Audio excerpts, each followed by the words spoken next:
ગામડું નહીં હોય જ્યાં દાદા હનુમાન સાનિધ્ય નહીં હોય, એનું મંદિર નહીં હોય. ભગવાન ને પરમ કૃપાળુ પરમાત્મા ને જેને ઋણ માંથી ચૂકવ્યા એવો દાડો. અને ભગવાન શિવ નો 11મો રુદ્ર અવતાર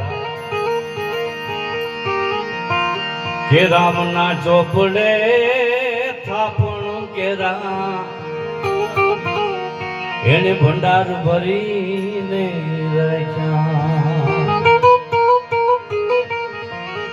આ રામ ના ચોપડે થાપણ કેરા એને ભંડાર ભરીને રાખ્યા.